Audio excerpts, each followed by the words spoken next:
जय श्री राम। यहाँ तक की रामायण कथा में कह चुकी हूँ। आगे की कथा इस प्रकार है। ज्ञान भक्ति निरूपण, ज्ञान दीपक और भक्ति की महान महिमा। मैं हट करके भक्ति पक्ष पर अड़ा रहा, जिससे महर्षि लोमस ने मुझे शाप दिया, परंतु उसका फल यह हुआ कि जो मुनियों को भी दुर्लभ है वह वरदान मैंने पाया। भजन का प्रताप तो देखिए। जो भक्ति को ऐसी महिमा जानकर भी उसे छोड़ देते हैं और केवल ज्ञान के लिए श्रम करते हैं, वे मूर्ख घर पर खड़ी हुई कामधेनु को छोड़कर दूध के लिए मदार के पेड़ को खोजते फिरते हैं। हे पक्षीराज सुनिए, जो लोग श्री हरि की भक्ति को छोड़कर दूसरे उपायों से सुख चाहते हैं, वे मूर्ख और जड़ करनी वाले बिना ही जहाज के तैरकर महासमुद्र के पार जाना चाहते हैं। शिव जी कहते हैं, हे भवानी, भुसुंडी जी के वचन सुनकर गरुड़ जी हर्षित होकर कोमल वाणी से बोले, हे प्रभो, आपके प्रसाद से मेरे हृदय में अब संदेह, शोक और मोह कुछ भी नहीं रह गया। मैंने आपकी कृपा से श्री रामचंद्र जी के पवित्र गुण समूह को सुना और शांति प्राप्त की। हे प्रभो, अब मैं आपसे एक बात और पूछता हूँ। हे कृपा सागर, मुझे समझा कर कहिए। संत मुनि वेद और पुराण यह कहते हैं कि ज्ञान के समान दुर्लभ कुछ भी नहीं है। हे गोसाई, वही ज्ञान मुनि ने आपसे कहा, परंतु आपने भक्ति के समान उसका आदर नहीं किया।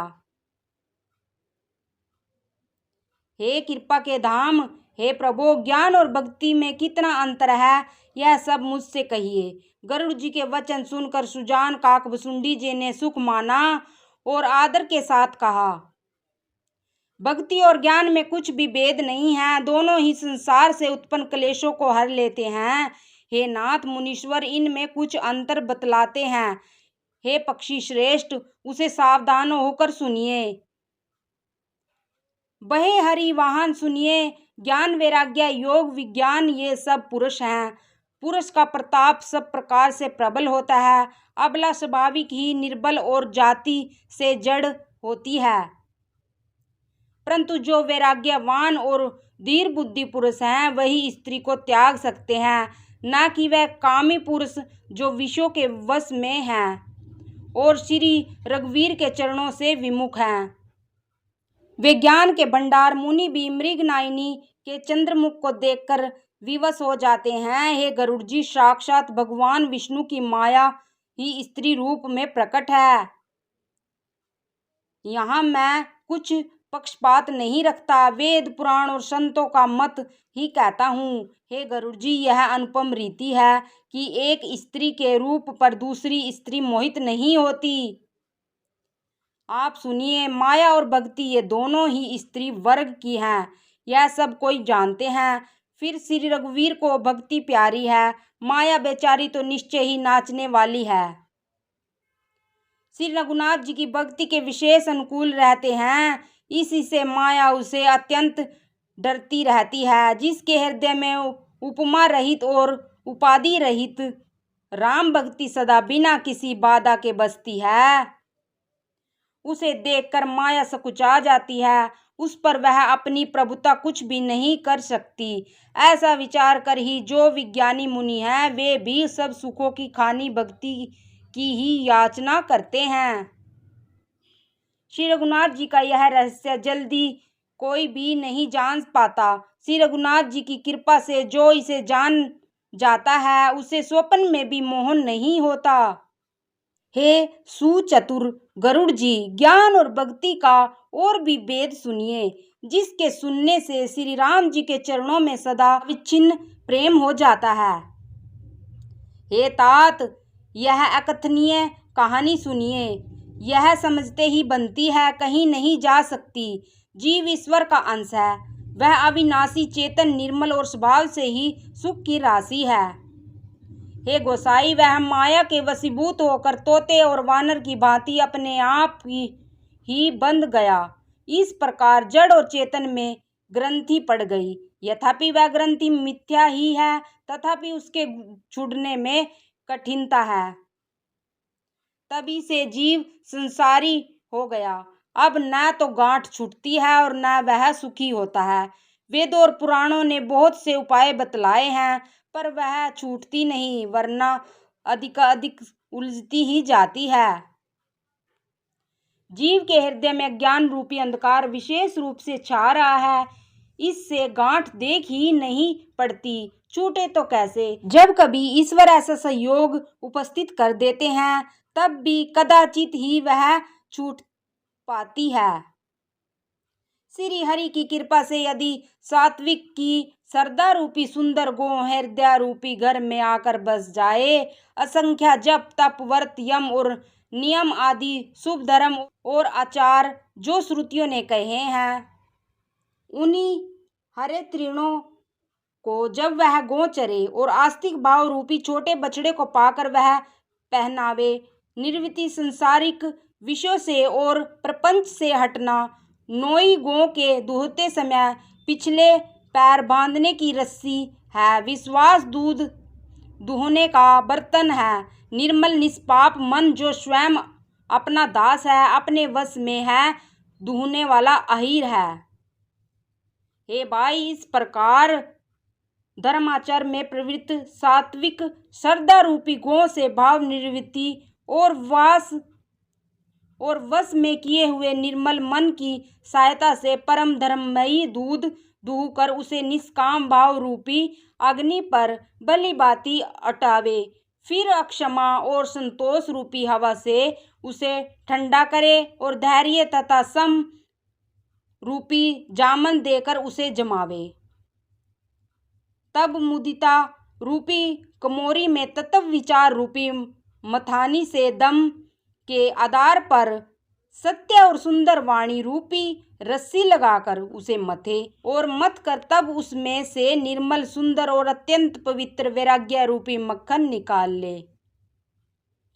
तब योग रूपी अग्नि प्रकट करके उसमें समस्त शुभ अशुभ कर्म रूपी ईंधन लगा दे, सब कर्मों को योग रूपी अग्नि से भस्म कर दे। जब वैराग्य रूपी मक्खन का ममता रूपी मल जल जाए, तब बचे हुए ज्ञान रूपी घी को निश्चयात्मक का बुद्धि से ठंडा करे।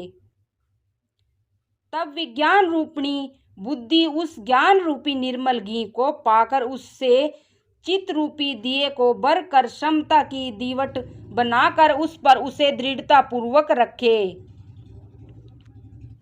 जागृत, स्वप्न और सुपुसित तीनों अवस्थाएं और सत्व रज और तम तीनों गुणों रूपी कपास से तुर्यावस्था रूपी रुई को निकाल कर और फिर उसे संवार कर उसकी सुंदर कड़ी बत्ती बनाए। इस प्रकार तेज की राशि विज्ञानमयी दीपक को जलावे, जिसके समीप जाते ही मद आदि सब पतंगे जल जाएं। वह ब्रह्म मैं हूँ, यह जो अखंड वृत्ति है वही परम प्रचंड दीप शिखा है। जब आत्मा अनुभव के सुख का सुंदर प्रकाश फैलाता है, तब संसार के मूल वेद रूपी भ्रम का नाश हो जाता है और महान बलवती अविद्या और परिवार मोह आदि का अपार अंधकार मिट जाता है। तब वही बुद्धि प्रकाश को पाकर हृदय रूपी घर में बैठकर उस जड़ चेतन की गांठ को खोलती है। यदि वह उस गांठ को खोलने पावे, तब यह जीव कृतार्थ हो। परंतु हे पक्षीराज गरुड़ जी, गांठ खोलते हुए जानकर माया फिर अनेकों विघ्न करती है। हे भाई, वह बहुत सी रिद्धि सिद्धियों को भेजती है जो आकर बुद्धि को लोभ दिखाती है, और वे रिद्धि सिद्धियां कल बल और छल करके समीप जाती है और अचल की वायु से उस ज्ञान रूपी दीपक को बुझा देती है। यदि बुद्धि बहुत ही सियानी हुई तो वह उनको अहित कर समझकर उनकी ताकती नहीं।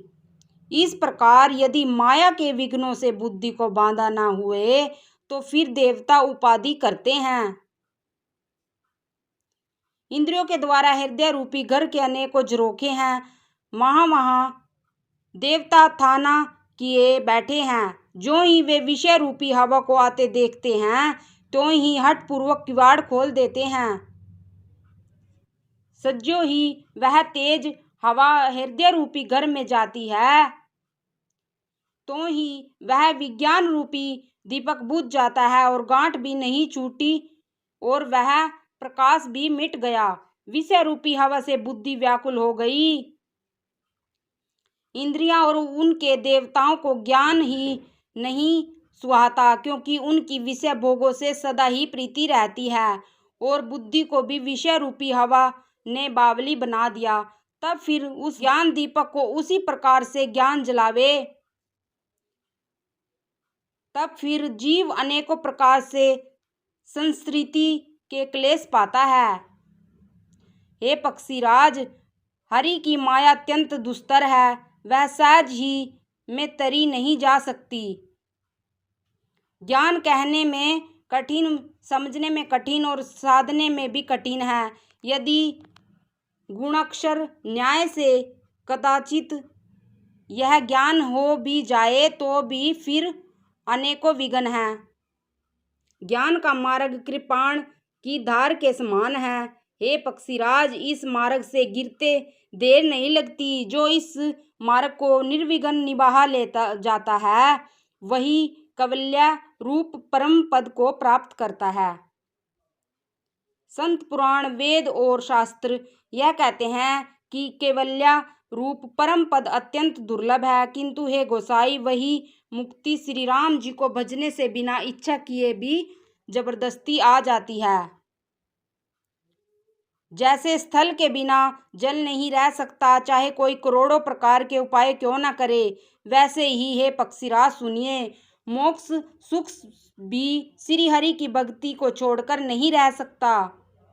विचार कर बुद्धिमान हरि भक्त भक्ति पर लुभाए रहकर मुक्ति का तिरस्कार कर देते हैं। भक्ति करने से संस्कृति की जड़ अविद्या बिना ही यंत्र और परिश्रम के वैसे ही नष्ट हो जाती है। जैसे भोजन किया तो जाता है तृप्ति के लिए और उस भोजन को जठराग्नि अपने आप पचा डालती है, ऐसी सुगम और परम सुख देने वाली हरि भक्ति जिसे न सुहावे ऐसा मुंड कौन होगा। हे सर्पों के शत्रु गरुड़ जी, मैं सेवक हूँ और भगवान मेरे सेव्य हैं। इस भाव के बिना संसार रूपी समुद्र से तरना नहीं हो सकता। ऐसा सिद्धांत विचार कर श्री रामचंद्र जी के चरण कमलों का भजन कीजिए। जो चेतन को जड़ कर देता है और जड़ को चेतन कर देता है, ऐसे समर्थ श्री रघुनाथ जी को जो जीव भजते हैं वे धन्य हैं। मैंने ज्ञान का सिद्धांत समझाकर कहा, अब भक्ति रूपी मणि की प्रभुता सुनिए। श्री राम जी की भक्ति सुंदर चिंतामणि है। हे गरुड़ जी, यह जिसके हृदय के अंदर बसती है वह दिन रात अपने आप ही परम प्रकाश रूप रहता है। उसको दीपक, घी और बत्ती कुछ भी नहीं चाहिए। इस प्रकार मणि का एक तो स्वाभाविक प्रकाश रहता है, फिर मोह रूपी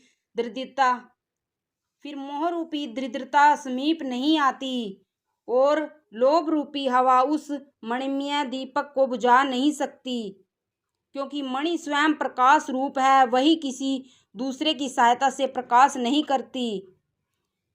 उसके प्रकाश से अविद्या का प्रबल अंधकार मिट जाता है, मद आदि पतंगों का सारा समूह हार जाता है। जिसके हृदय में भक्ति बसती है, काम क्रोध लोभ आदि दुष्ट तो उसके पास भी नहीं जाते। उसके लिए विष अमृत के समान और शत्रु मित्र हो जाता है।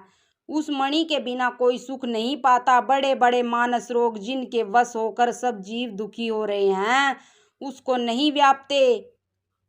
श्री राम भक्ति रूपी मणि जिसके हृदय में बसती है, उसे स्वप्न में भी लेस मात्र दुख नहीं होता। जगत में वे ही मनुष्य चतुरों के शिरोमणि हैं जो उस मणि रूपी के लिए भली भांति यत्न करते हैं। यद्यपि वह मणि जगत में प्रकट है, पर बिना श्री राम जी की कृपा के उसे कोई पा नहीं सकता। उसके पाने के उपाय भी सुगम ही हैं, पर अभागे मनुष्य उड़ा देते हैं। वेद पुराण पवित्र पर्वत है। श्री राम जी की नाना प्रकार की कथाएं उन पर्वतों में सुंदर खाने हैं। संत पुरुष मर्मी हैं और सुंदर बुद्धि कुदाल है। हे गरुड़ जी, ज्ञान और वैराग्य ये दोनों उनके नेत्र हैं। जो प्राणी उससे प्रेम के साथ खोजता है वह सब सुखों की खान इस भक्ति रूपी मणि को पा जाता है। हे प्रभु, मेरे मन में तो ऐसा विश्वास है कि श्री राम जी के दास श्री राम जी से भी बढ़कर हैं। श्री रामचंद्र समुद्र हैं तो धीर संत पुरुष मेघ हैं। श्री हरिचंदन के वृक्ष हैं तो संत पवन हैं। सब साधनों का फल सुंदर हरि भक्ति ही है, उसे संत के बिना किसी ने नहीं पाया। ऐसा विचार कर जो भी संतों का संग करता है, हे गरुड़ जी, उसके लिए श्री राम जी की भक्ति सुलभ हो जाती है।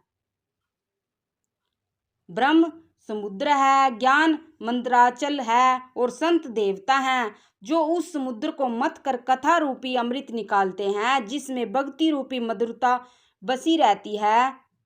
वैराग्य रूपी डाल से अपने को बचाते हुए और ज्ञान रूपी तलवार से मद लोभ और मोह रूपी वैराग्य को मारकर जो विजय प्राप्त करती है, वह हरि भक्ति ही है। हे पक्षीराज, इसे विचार कर देखिए। जय श्री राम।